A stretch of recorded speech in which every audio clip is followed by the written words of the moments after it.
95% of our life is coming from the programs of how to live life that we get in the first 7 years of life. And that's why poor people stay poor and rich people stay rich. The movie The Matrix is not science fiction. It's a documentary. Every human, and it's a fact, every human first 7 years is download hypnosis. The brain of a child under 7 is in a lower vibrational frequency. When you put wires on a person's head, you read electroencephalograph, reading brain activity. A child below 7 has a lower vibration than consciousness. It's called theta. Theta is imagination. Oh, that's how kids play a tea party with mud pies, but to them it's a real thing. A kid rides a broom, it's a horse. That's theta, imagination. Theta is also hypnosis. And the idea is this: before you can become conscious, if you don't have any programs, what are you going to be conscious of? So nature makes the first 7 years. What kind of programs are required to live on this planet? I say, how do you get them? Theta is hypnosis. You just watch. You watch your parents, you watch your siblings, and your community, because you have to learn how many 100,000 rules. Think about it. Just to be a functional member of a family and a functional member of a community, there are rules. Teach an infant these rules. But you don't have to. First 7 years, they observe it and just download it. And then I say, why is it relevant? Because this is the unfortunate fact. 95% of our life comes from those programs in the subconscious. Every day, only about 5% of their life are you using conscious, which is creative. 5%. And you don't see it because it's called subconscious, below conscious. And the Jesuits, for 400 years, they were boasting. People didn't understand. They say, give me a child until it's 7 and I will show you the man. They've been saying that for 400 years because they knew 7 years was the program period. And 95% of your life after that will be whatever that program is. A child isn't functioning in consciousness until after 7. Before 7 is direct record. Whatever you just said, I just recorded it. So if the parent gets mad at the child and says, you don't deserve that, you don't deserve this, go. The child is not consciously understanding what you mean. Child's just recorded, I do not deserve. Now, if I hear that several times, especially in an emotional situation, because that downloads it faster, now I'm 40, 50 years old. What is my behavior 95% of the time? And the answer is, well, it comes from the program. I do not deserve. Well, that means unconsciously I will sabotage myself to make sure that the program is correct. I'm making the program true by adjusting the behavior to meet the program. Look, this is not new. I mean, there's a famous book, Rich Dad, Poor Dad, and basically said you come from a poor family and you could struggle your whole life and try to get rich, but you're not going to make it. And if you come from a rich family, you could be stupid your whole life and make it. Not because it was thinking, but it was unconscious behavior that was downloaded from rich families into kids, which is unconscious. So they're making the right moves unconsciously. If they engage their conscious mind, then they look stupid, but it's unconscious. And that's the same thing with poor people. Poor people have beliefs from the family. Oh, you can't make it. Life's a struggle. Things are hard. Who do you think you are? And if that's the program you get, then 95% of the day you will sabotage yourself. And that's why poor people stay poor and rich people stay rich, because the programming. Before I put this knowledge into effect, and I use the word put it into effect, why? I had the knowledge academically. It's like, oh my God, look at the research. What does it mean? I understood it from the level. And with all that knowledge, it didn't change my life. People read self-help books. I go, wow, you read the book. You got a lot of knowledge. I say, is your life changed? No, but you got a lot of knowledge. And so here's the difference. The conscious mind is creative and can learn in any number of ways. Read a self-help book, go to a lecture, listen to this, and conscious mind's going to get some awareness. And I go, yeah, but subconscious mind doesn't learn that way. Subconscious mind learns in two fundamental ways naturally. Hypnosis, which is the first 7 years. And after age 7, how do you put new programs in? Repetition, practice. You want to drive a car, you didn't learn how by just getting in the seat and put the key in. You had to practice driving the car. You want to learn the alphabet. How many times did you go from A to Z? Try to go to A to Z before you can complete it. And once you completed it, you didn't have to go back and do it again. So 2 phases. You want to train the subconscious mind? Hypnosis, repetition. I like the last one because there's a new phrase that's bandied about called fake it till you make it. Meaning, if you're not a happy person, I say, you want to be a happy person? Then repeat all the time, I'm happy, I'm happy. I say, well, you don't look happy or anything. You say, no, who am I talking to? By repetition, I'm talking to subconscious. If subconscious gets, I am happy, and 95% of your life comes from that subconscious, there will be a point once the subconscious got, I am happy, you don't have to say it again. It'll be automatic. It's repetitive. That's the secret part. Putting a sticky note on the refrigerator is more like a suggestion, but it's not a repetition. So it doesn't work very well. Repetition is a habit. It's making habit. So you got to do something religiously in the sense of repeating it to make it work. Every night when you go to bed, Just when you're falling off into sleep, consciousness is disconnecting. The next period of your brain operation while your consciousness is disconnected is theta, which is the same brain function as in the first 7 years. So if you put a pair of earphones on at night with a program of what you would like to be true in your life, as soon as your conscious mind disconnects, that program is playing. It's not playing into your conscious mind. That's shut off. It's now going straight into the subconscious mind. So it's called auto-hypnosis. You don't need to go see a hypnotherapist. You just have to pick out what program would you like to have that you don't have. 95% of your life is coming from the subconscious.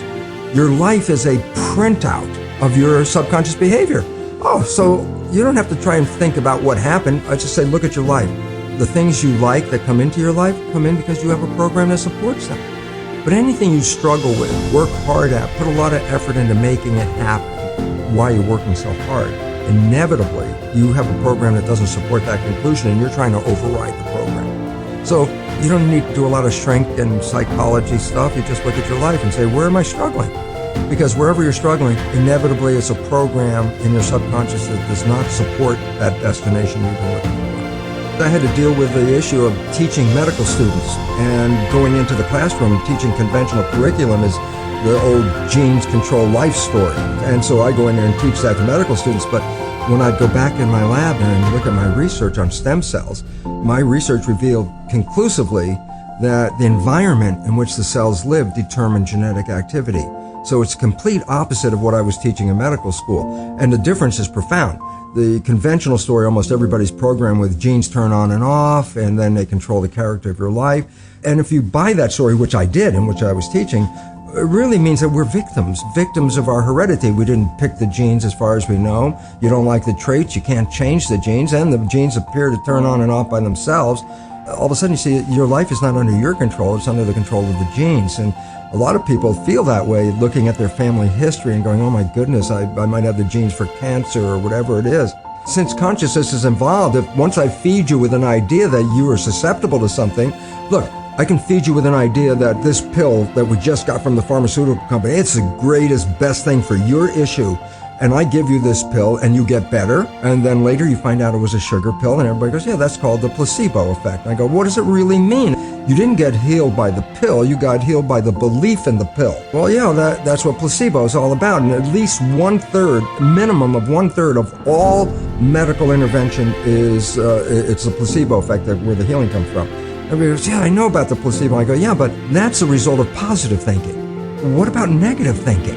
And this is what we don't talk about, but the reality is it's equally powerful in regard to affecting your biology as is positive thinking, but it works in the opposite direction. A negative thought is called a nocebo effect. It can cause any disease and you can die. If you believe you're going to die, you can die from the belief. Here's a simple fact. Stress causes at least up to 90% of doctor visits. How can stress do this? And the answer is very simple. Stress causes a hormone called cortisol to be released in the body. So what does cortisol do? Number one, it causes the blood in the viscera, the guts, where maintenance of the body and healing comes from all the organs.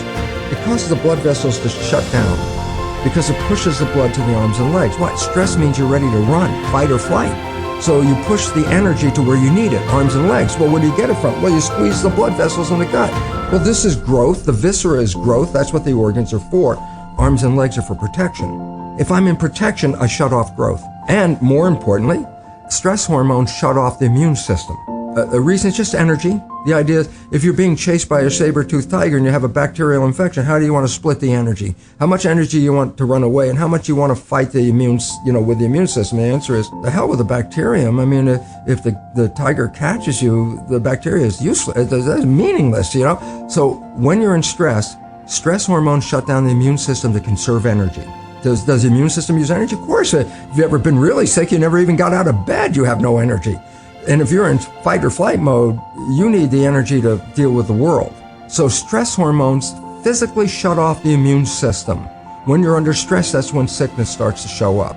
In fact, it's so good at shutting off the immune system, doctors give patients who are going to receive a foreign organ, a graft of a kidney or a lung or whatever they're grafting, that's foreign tissue. If you put a foreign organ in your body, your immune system's job is to eliminate it. So as they're transplanting an organ, they give the patient stress hormones at the same time.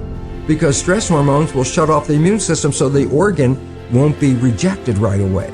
That's how effective it is. It's used therapeutically to shut off the immune system. Yeah, but everybody out there in this world right now, with a small exception, is under some level of stress.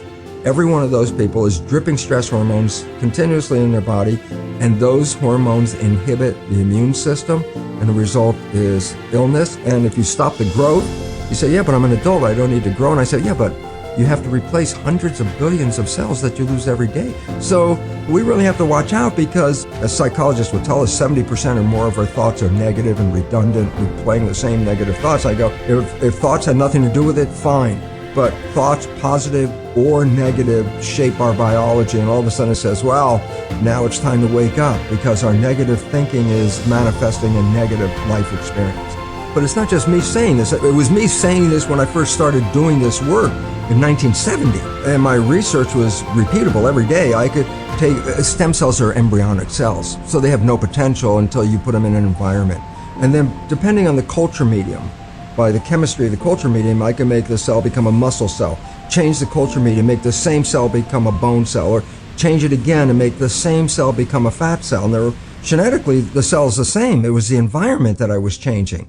And I started talking about that long before the new science called epigenetics had come into vogue, which was 1990. So I was like 20 years ahead. And of course, for much of that time, my colleagues looked at me like I was a crazy guy, because everybody knew the conventional dogma. And I was, coming up with a whole different line of belief about it. And now it's come into mainstream. The only problem is this: when you invest so much money into a belief system, and then a belief system isn't really right, you try to hold on as long as you can, because you spend hundreds of billions of dollars in this belief. You don't want to just go, oh, okay, we'll just change it. So it's a struggle, but the reality is coming forward, and the public is just becoming aware of it. And it's a revolution, because if you believe genes control your life, you're a victim of your heredity. When I say epigenetic control, almost sounds the same, but epi means above. So when I say epigenetic control, literally it's control above the genes. And this is what we now recognize, that the environment, and very specifically our perception of the environment, changes our genetic activity. So that means, well, wait, that's not a victim, because I can change my environment, I can change my perception, and all of a sudden, if I can do that, then I can control my genes. Well, we're going from victim to mastery, from genetics to epigenetics.